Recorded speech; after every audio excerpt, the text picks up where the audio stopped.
So he's Bizarro Jerry. Bizarro Jerry? Yeah, like Bizarro Superman. Superman's exact opposite.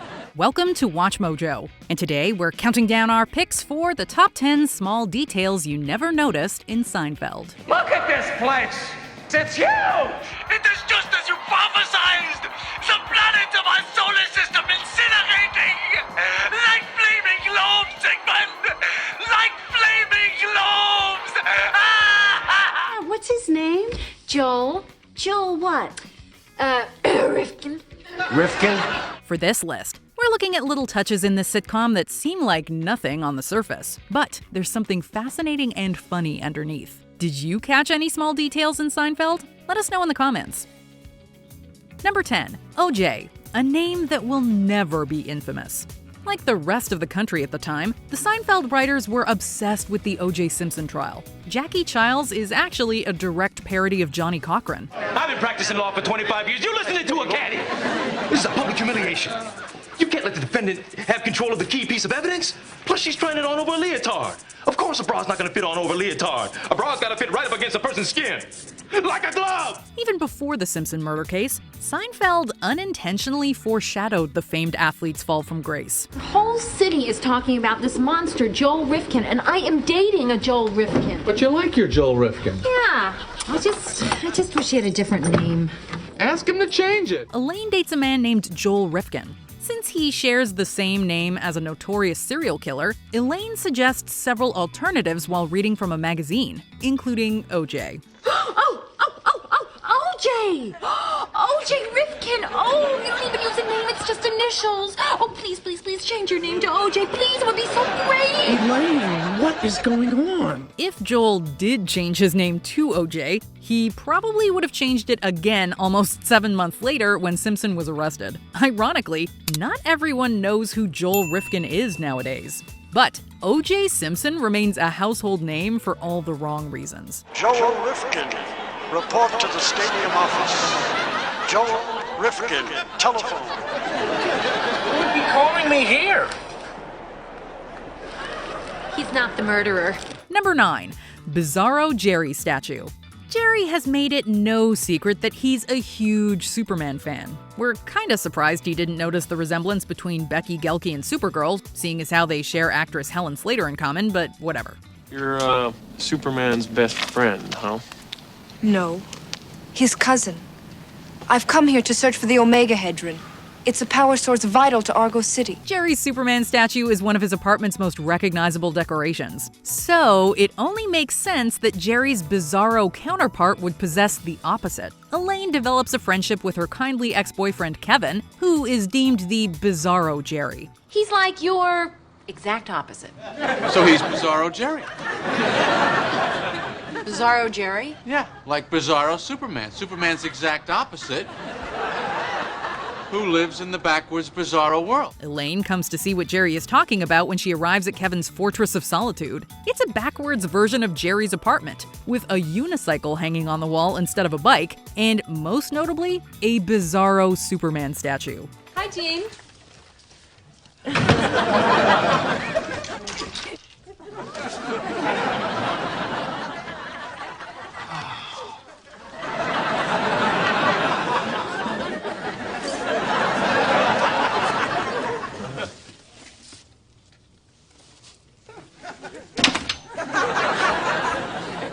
What's up? What's next? David Puddy is the Man of Steel? That's super hearing. Yeah, but it's not surround sound. I mean surround sound. It's like you're there. What are you talking about? Number 8, Green 22.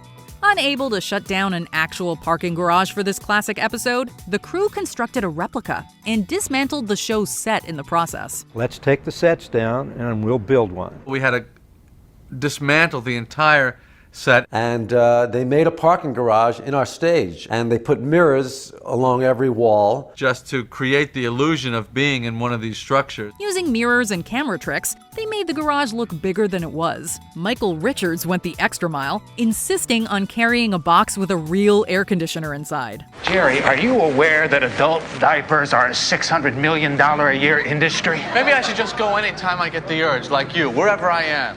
There's too much urinary freedom in this society. I'm proud to hold it in. It builds character. Speaking Speaking of Kramer, he says early on that they parked in green 22, but Jerry says it was the orange section. Where's the car? Well, I thought it was here. You don't know where we parked? This is great. Look, I thought it was green 22. I remember orange. I thought it was orange. I didn't pay attention. When they do finally find the car, it's in the green section around the 20s. So if the gang had just listened to Kramer, they could have avoided a series of misadventures. Of course, even if they did, the car still wouldn't have started, which wasn't originally in the script. The car was a pile of junk, and it didn't start.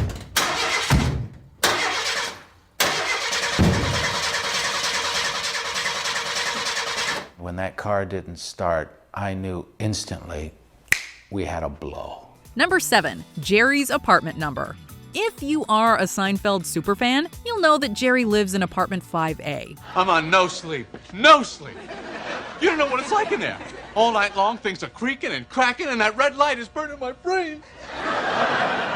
You look a little stressed. Oh, I'm stressed. If you're a Next Level fan, you likely noticed that Jerry's apartment number has changed a couple of times. You don't think it might have had anything to do with that?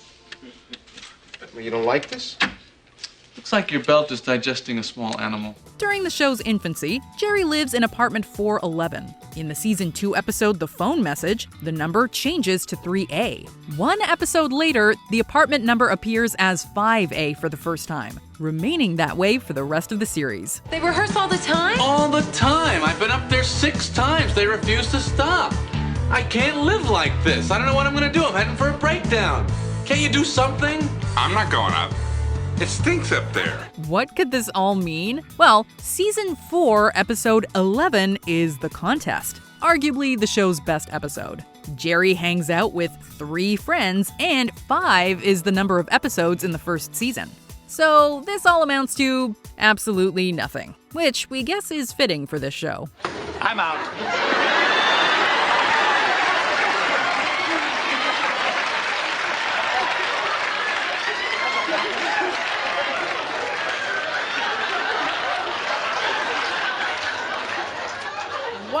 Number 6, Cosmo Kessler? It's surreal watching the Seinfeld pilot now. There's no Elaine, Jerry and George converse at Pete's Luncheonette rather than Monk's Cafe, and Kramer is named Kessler. Jerry's wacky neighbor is based on co-creator Larry David's former neighbor, Kenny Kramer. Kramer was based on my real next-door neighbor, Kenny Kramer. My neighbor was a guy who would come in, take a lot of my food, and he was a guy who didn't work, really. Or if he did, nobody really knew what he did. David initially resisted calling the character Kramer, but the name was just too perfect to pass up. Kenny Kramer thus made several demands, including that he play Kramer. But you can do it on one condition. Whatever you want. I get to play Kramer. You can't play Kramer. I am Kramer. But you can't act. When that didn't pan out, he started Kramer's reality tour. When I decided I was going to shamelessly cash in on my illustrious name, I came up with this concept that what I need to do is create a brand. Something that you wouldn't mistake me for Cosmo. I figured his hair is long, goes up. I have long hair, it goes down. Both of these real-life incidents inspired storylines in Season 4 and Season 8. The writers also explained the Kessler mix-up in a Season 9 flashback when Jerry meets Kramer. By the way, the apartment number was 5A when Jerry first moved in. Hey, how you doing? Oh, hi. I'm Jerry Seinfeld. I'm moving in. I saw your name on the buzzer. You must be Kessler. No, actually, it's Kramer. Number 5, a Fusilli collection. Kramer spends most of his time at Jerry's abode, but occasionally we glimpse through apartment 5B's reverse peephole. Kramer, it's Silvio.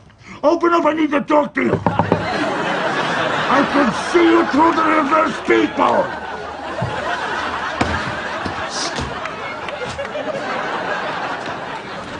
Silvio! Even in his own apartment, Kramer likes to keep Jerry close, hanging his headshot near the entrance. Hey, what is going on? It stinks in here. What are you doing? I got the Kavorka, Jerry. The Kavorka, what is that? The lure of the animal. No, I'm dangerous. But what is this thing around your neck? The priests, they're helping me. I just bathed in vinegar. That's not the only eyebrow-raising item you might find when Kramer opens his door. Who keeps a kitchen pot on a shelf like that? But what do you expect from a guy who cooks in the shower? Whatever Kramer is cooking, fusilli is not on the menu. Kramer would rather use the pasta to make a little Jerry statue. There you go, buddy.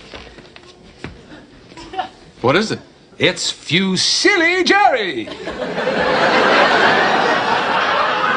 It's made from fusilli pasta. While we're all familiar with Fusilli Jerry, ever notice that in the following seasons, Kramer has other pasta figurines displayed behind his couch? Here's hoping that Frank never sat on any of them.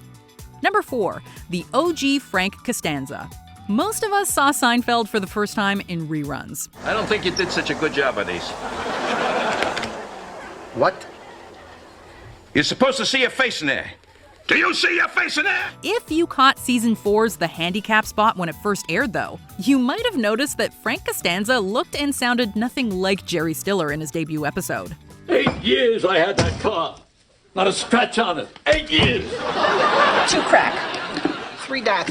Beautiful Mercury. I special ordered that. That's because he was originally played by John Randolph. When Stiller subsequently took on the role, Larry David insisted on reshooting Frank's scenes in this episode for syndication. They would keep rerunning The Handicap spot with John Randolph, and it would seem odd that George would have 2 different fathers, so I prevailed upon Castle Rock and NBC to let me reshoot those scenes with John Randolph and replace him with Jerry Stiller. David wanted to do the same for Jerry's father, who was played by Phil Bruns in season 1 and recast with Barney Martin in season 2. By this point, however, the actors had gotten older, and there would have been a noticeable age difference. As for Randolph, you can still find his episode on DVD.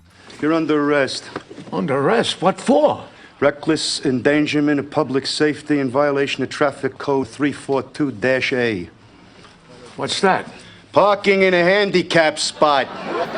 Number 3, Larry David cameos. George Costanza was largely based on Larry David. While David didn't play George on the show, he did pop up on occasion. Oh, yeah, it is. Should we say hello? I've never seen him in Manhattan before. It's weird. He's so out of context. That man he's with. Is he wearing a cape? Throughout the series, you can spot David as Frank Costanza's caped lawyer, the cashier who gives back George's lipsticked $20 bill, a sci-fi movie actor, and a background character when Kramer gets arrested in season 4. Jerry! George!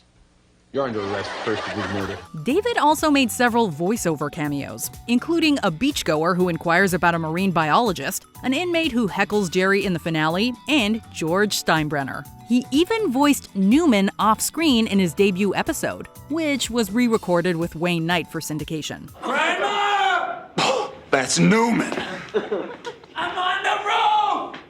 Once I got the part, Larry, being a stickler for detail, said that when we go to syndication, I'm going to have you record this so that it'll be Alpha Omega. Even after David left the show, they worked his name into the Boca Breeze newsletter, detailing his struggles on the golf course. Number 2, hiding Julia Louis-Dreyfus's pregnancy. Elaine never had a baby throughout the show's 9 seasons, but Julia Louis-Dreyfus gave birth during this time. Elaine, you gotta have a baby. Oh, hey, you know, I had a piece of whitefish over at Barney Greengrass the other day. Elaine. And I moved to Long Island and have a baby already. In season 3's second half, the creators found a few ways to hide her pregnancy. The subway is a standout example, where Elaine wears a heavy coat and carries around a large present. It's ironic. What's ironic? This, that we've come all this way, we made all this progress, but, you know, we lost the little things, the niceties. No, I mean, what does ironic mean? Ironically, in another episode where a woman thinks she might be pregnant with George's baby, Louis-Dreyfus hid her own baby bump behind baggy clothes and a newspaper. When Louis-Dreyfus became pregnant again in season 8, Seinfeld suggested a storyline where, quote, Elaine just gets fat. This idea made Louis-Dreyfus, quote, burst into tears, however. Thus, Elaine broke out her heavy wardrobe again, even going on a shopping spree to spite the Putumayo proprietor. Hola. Shove it. What is all this? I got all of this junk at Cinco de Mayo because I was trying to show Punta Mayo how much business they'd lost. Before we continue, be sure to subscribe to our channel and ring the bell to get notified about our latest videos. You have the option to be notified for occasional videos or all of them. If you're on your phone, make sure you go into your settings and switch on notifications. Number 1. Jerry's Video Collection. Whenever we get a glimpse of Jerry's VHS collection, we always break out the pause button. When I was 8, I had a deaf cousin who lived with us for about a year. Of course, I haven't been able to do it in a while. What is this about? I met this deaf lineswoman at the tennis match. With Arachnophobia, The Crying Game, and 2 copies of True Colors, Jerry has solid taste. But some of these movies raise questions. For starters, Jerry owns Child's Play 2, starring Grace Zabriskie, who plays Susan's mother, Mrs. Ross. Get into my office. Is this your idea of a joke? Don't give me that. Amazing, isn't it? In the midst of all the horror movies, Jerry has Pretty Woman, which features George Costanza himself, Jason Alexander. When Edward was with me, he didn't blow off billion-dollar deals. I think that Edward's with you. That's what I think. And that's not the only connection to Alexander and Jerry's collection. He also has a couple of tapes for the sitcom Dinosaurs, which Alexander occasionally lent his voice to. I got your kid, you got mine. Guess we got our eggs scrambled, huh? Eggs scrambled, hey, that's great. Hey, thanks for taking care of the kid. We're not sure how that works, but honestly, we just want to know who Jerry thinks would win in a fight, Chucky or Baby Sinclair. Do you agree with our picks? Check out this other recent clip from WatchMojo. And be sure to subscribe and ring the bell to be notified about our latest videos.